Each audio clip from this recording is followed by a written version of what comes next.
Sorry, तुमचं स्वागत आहे सगळ्यांचं सदैव क्लासेसमध्ये. पुढचा एक धडा घेऊया आपण. धड्याचं नाव आहे दी अल्केमी ऑफ नेचर, निसर्गाची किमया. अल्केमी ऑफ नेचर, निसर्गाची किमया. We instinctively turn, sorry, poem दिली तुम्हाला इथे. एक छोटी पोएम आहे, विल्यम ब्लेक त्यांनी लिहिलेली पोएम आहे. काय सांगितलं पोएम मध्ये बघा. To see a world in a grain of sand and a heaven in wild flower, hold infinity in the palm of your hand and eternity in an art. तर तुम्हाला सर्व निसर्गाची सौंदर्य तुम्हाला दिसलं पाहिजे, तुम्हाला ओळखता आलं पाहिजे. We instinctively turn to outdoor activities and nature as a way of relaxing and enhancing our well-beings.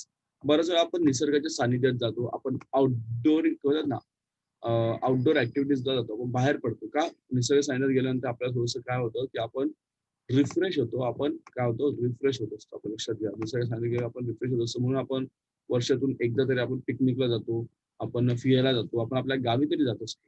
Nature soothes and nurtures, nature fulfills and motivates. Nature तुम्हाला तुमच्या ज्या काही जखमा झालेल्या आहेत, जखमा म्हणजे काय, तर तुम्ही जे बोर झालेले असतात त्याला सूट करतं, त्याला ते थोडंसं नर्चर करतं. लक्षात घ्या, नेचर तुम्हाला मोटिवेट करत असतं, नेचर तुम्हाला मोटिवेट करतं, तुम्हाला आशादायी करत असतं, तुम्हाला जीवनाचा बघण्याचा दृष्टिकोन वाढवत असतं. Nature whispers and commands, nature तुम्हाला कुजबुजतं आणि नेचर तुम्हाला काय करतं, कमांड करतं, ते तुम्हाला काहीतरी सांगत असतं. आर यू लिस्निंग, तुम्ही ऐकत आहात का निसर्गाचं? सांगा बरं, आर यू लिस्निंग, निसर्ग तुम्ही ऐकत आहात का? So when I do it leaves me in complete awe. मी जेव्हा निसर्ग ऐकतो मला खूप वेगळं त्या ठिकाणी वाटतं. We have a hibiscus plant in our garden. आमच्या गार्डन मध्ये काय हिबिस्कस प्लांट, हिबिस्कस म्हणजे काय, जास्वंद. तर आमच्याकडे जास्वंदाचं काय आहे, झाड बघा. आमच्या गार्डन मध्ये काय आहे, जास्वंदाचं झाड आहे. त्या ठिकाणी काय आहे, जास्वंदाचं झाड आहे. Every fortnight a flower blooms on it. दर 15 दिवसांनी त्या ठिकाणी एक छोटस एक फुल आहे, त्या ठिकाणी काय होतं, फुलतं, उमलतं. Big bright and tender. तुम्ही जास्वंदाचं फुल पाहिलं असेल, लाल रंगाचं असतं, भडक असतं, मोठं असतं आणि नाजूक असतं. Though the day, sorry, through the day it smiles with the sun and dances with the wind, but as evening approaches it starts wilting. दिवसभर ते काय असतं, सूर्याबरोबर बघा. दिवसभर जेव्हा दिवसभर ते सूर्याबरोबर काय करतो, हसतो, खेळतो, मजा करतो, सूर्याबरोबर डान्स करतो, वाऱ्याबरोबर उड्या मारतो, इकडे तिकडे ते मजा करतो. बट जेव्हा संध्याकाळ झाली, इव्हिनिंग झाली, की ते काय होतं, विल्ट. विल्ट म्हणजे काय, to dry and droop. To dry and droop, ते सुकून जातं. संध्याकाळी ते फुल सुकून जातं. झाडावर असेल तरी, झाडावरून काढलं तरी सुद्धा. Then the morning after it withers completely, and by evening it falls and becomes one with the earth again. आणि दुसऱ्या दिवशीला ते पूर्णपणे कमी कमी ड्राय होतं, एकदम सुकून जातं आणि ते गळून पडतो आणि पृथ्वीमध्ये म्हणजे अर्थ, अर्थ म्हणजे काय, माती, मातीमध्ये मिसळून जातं. The flower comes to life only for a day, yet it does so in full splendor. एका दिवसाचं आयुष्य देतो. त्या जे फुल आहे ना, त्या फुलाचं आयुष्य एका दिवसाचं आहे फक्त, तरी सुद्धा ते त्याचं आयुष्य पूर्णपणे जगतो. Okay, Splendor. स्प्लेंडर म्हणजे काय, ग्रँड अपिअरन्स. ग्रँड अपिअरन्स कसं आहे, तर ग्रँड अपिअरन्स आहे त्याचं. What if we too lived our life, however short, to its fullest. मग आपण सुद्धा आपलं आयुष्य असं जगलं पाहिजे, जरी छोटं आपलं आयुष्य आहे, जरी सुद्धा आपलं आयुष्य छोटं आहे. व्हॉट इफ टू, आपण सुद्धा आपलं आयुष्य जगलं पाहिजे, खूप आनंदाने जगलं पाहिजे, जरी आपलं आयुष्य छोटं असेल, मोठं असेल, आपल्याला माहित आहे का नाही. We went to a rocky beach. आम्ही रॉकी बीचवर गेलो, एका समुद्रकिनारी गेलो, त्या ठिकाणी खूप खडकं होते, दगड होते. अँड सॉ the spread of the majestic ocean and the rock along side the carved, sculpted and shaped by the water. त्या ठिकाणी बघितलं आम्ही, समुद्र, मोठा समुद्र होता आणि समुद्रकिनारी जे काही मोठे दगड होते, ते दगड सगळे तुटलेले होते, फुटलेले होते. काही दगडांना वेगळे आकार आला होता, कशामुळे, पाण्यामुळे. तुम्ही पाहिलं असेल बऱ्याच वेळा. So water is so gentle. बघा, पाणी ऍक्च्युली जेंटल आहे.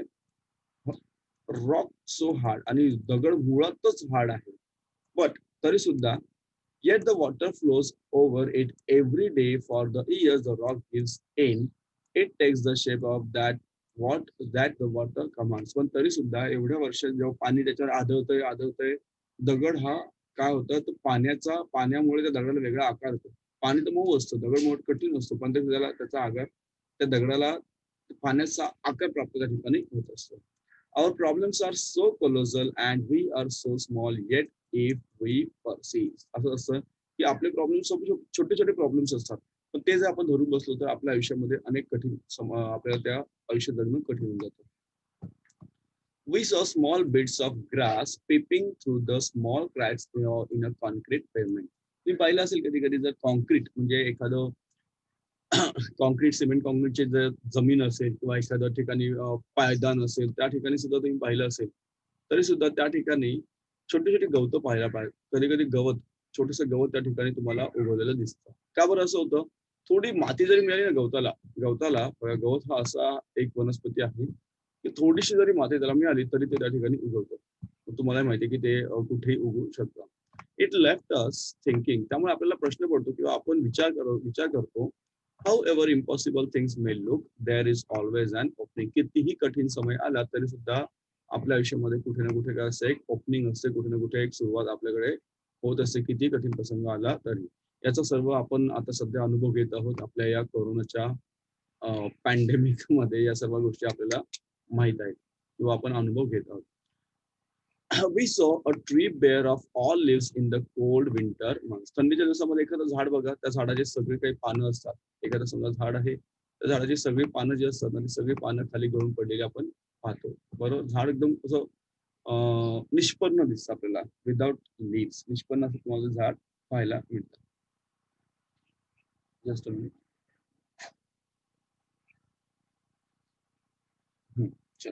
So we thought its chapter was over. आपल्याला वाटतं संपलं, या झाडाचा धडा संपला म्हणजे झाड चॅप्टर संपलं, झाडाचं आयुष्य संपलेलं आहे. बट 3 months पास, 3 महिने झाल्यानंतर बघा जेव्हा स्प्रिंग येतो, set in and the tree was back to its green majesty once again. पाऊस पडू द्या थोडं थोडं, लगेच झाडाला पुन्हा पालवी फुटते, पानं येतात हळूहळू, पानं येतात, त्यानंतर फुलं येतात, पक्षी येतात आणि त्याचं आयुष्य पुन्हा त्या ठिकाणी तयार होतं. What if we do. बरोबर. तर अशाच आपण सुद्धा काय केलं पाहिजे, असं आपल्या पण आयुष्यामध्ये घडत असतं. So what if we too had the. बघा आपल्या सुद्धा समस्या असतात ना, यातून आपल्याला सुद्धा बाहेर पडायचं असतं. If we too had the conviction. Conviction म्हणजे काय? Strong belief. कन्व्हिक्शनचा अर्थ काय होतो? Strong belief. What do mean by conviction? Conviction means strong belief. त्याचा मग खूप मोठा असा विश्वास. येस, आपण करू शकतो. Strong belief, conviction.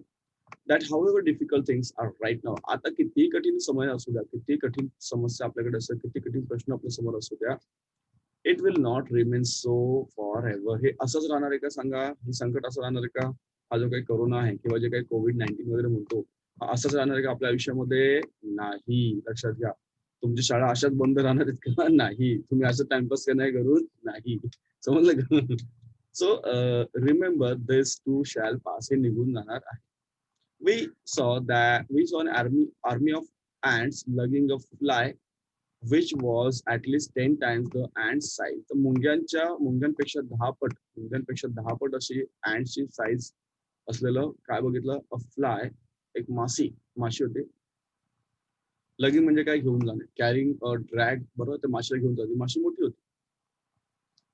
So the ants organized themselves around the fly, lifted it on frail feelers and carried it to a quiet distance. तिला घेऊन गेले ते, त्यानं उचललं त्या माशीला आणि त्या सर्व मिळून त्या माशीला ते घेऊन चालले. कुठे घेऊन चालले तुम्हाला माहिती आहे? The team work. लक्षात घ्या, काय महत्वाचं आहे? Team work. बरोबर, टीम वर्क आणि पर्सव्हरन्स, सातत्य पाहिजे, त्याचबरोबर टीम वर्क पाहिजे. एका व्यक्तीला त्या गोष्टी होणार आहेत का? नाही. पाठपुरावा सुद्धा लागतो. लक्षात घ्या, पाठपुरावा लागतो तर आपण फॉलोअप सुद्धा म्हणतो. एखादी गोष्ट झाली की नाही झाली की नाही. जसं तुम्हाला शिक्षक विचारतात, बाळून अभ्यास झाला का? तुम्ही हो म्हणता. परत विचारतात, हा का? हो म्हणता. असं प्रकार. and very impressive. What if we too are consistent, organized and focused? आपल्याला सुद्धा कन्सिस्टंट हवंय, आपण सुद्धा ऑर्गनाइज पाहिजे आणि आपलं फोकस पाहिजे. आपलं फोकस पाहिजे. तुमचं फोकस काय पाहिजे? मला सर 10वीला 80% पाडायचे आहेत, मला सर 90% पाडायचे आहेत, मला असं 85% पाडायचे आहेत, मला असं 70% पाडायचे आहेत, वगैरे वगैरे. प्रत्येकाला तुम्ही ठरवा, मला 95% पाडायचे आहेत. असेल ना कोणाची इच्छा असेल 95% पाडायचे आहेत, बरोबर. तर असं तुम्हाला जर काय तुमचं फोकस ठेवायचं तर तुम्हाला ते पडतं, नक्कीच पडते तुम्ही जर अभ्यास केला तर, आणि एक फोकस ठेवला तर. राईट, पुढे बघा. where we are guys. Yes, so spider webs are delicate. तुम्ही बघितलं असं स्पायडर वेब डेलिकेट असतात तरी सुद्धा ते स्ट्रॉंग असतात. Rainbow colours the entire sky. Rainbow मुळे बघा पूर्ण एंटायर स्काय पूर्ण आकाशामध्ये तुम्हाला रेनबो दिसतो, तुम्हाला इंद्रधनुष्य दिसतं. ऑयस्टर तुम्हाला माहिती आहे, oyster takes in grain of sand and they open up with a pearl. तुम्हाला माहिती आहे की नाही ऑयस्टर? ऑयस्टर काय असतो? ऑयस्टर नावाचा एक काय आहे तर प्राणी आहे, जलीय प्राणी आहे. त्याचं रूपांतर कशामध्ये होतं? मोत्यामध्ये होतं. कशामध्ये होतं? मोत्यामध्ये. पर्ल. पर्ल म्हणजे मोती. इनन्युमरेबल स्टार्स, अनंत. इनन्युमरेबल म्हणजे अनंत, ज्याला आपण मोजू शकत नाही असे इनन्युमरेबल स्टार्स असतात. कुठे? आपल्या आकाशामध्ये असतात. कुठे असतात? आकाशामध्ये इनन्युमरेबल काय असतात? स्टार्स असतात. In infinite sky. इनफायनाइट म्हणजे अनंत. आकाश मोजता तर आपण नाही.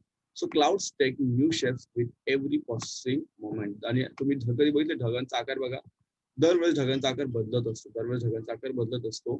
The wind makes tree, the wind makes tree, कुठे बघा पुढे, the wind makes tree dance with unhindered passion. Water without hint of ego changes its form according to the dictates of the sun and the wind. पाणी सुद्धा आपला आकार बदलत असतो. वारा सुद्धा बघा, वारा सुद्धा झाडाला काय करतो? डान्स करायला सांगत असतो. When we see the caterpillar turn into butterfly, caterpillarचं बटरफ्लाय होतं, a flowerचं फ्रूट होतं. We experience, आपण काय करतो? हे सगळं जेव्हा पाहतो तेव्हा आपण काय करतो? निसर्गाची किमया अनुभवत असतो. लक्षात घ्या. We experience the alchemy of the nature. आपण निसर्गाची किमया अनुभवत असतो. काय अनुभवत असतो? आपण निसर्गाची किमया अनुभवत असतो. लक्षात घ्या. हा, काय अनुभवत असतो आपण? निसर्गाची किमया. निसर्गाची किमया या ठिकाणी आपण अनुभवत असतो. So we touch it and become gold ourselves. आणि आपण सुद्धा काय होतो? सोनेरी या ठिकाणी होत असतो. रक्षा भारदिया किंवा भरादिया जे असतं ते हे ऑथर आहे. खूप सुंदर तुम्हाला दिलेलं आहे. या ठिकाणी काही क्वेश्चन असं आहे ते पाहणं बघा. एक सेकंड. ग्रामर पार्ट सोडून बाकी तुम्ही करू शकता. स्पेशल फीचर्स काय ते. चलो.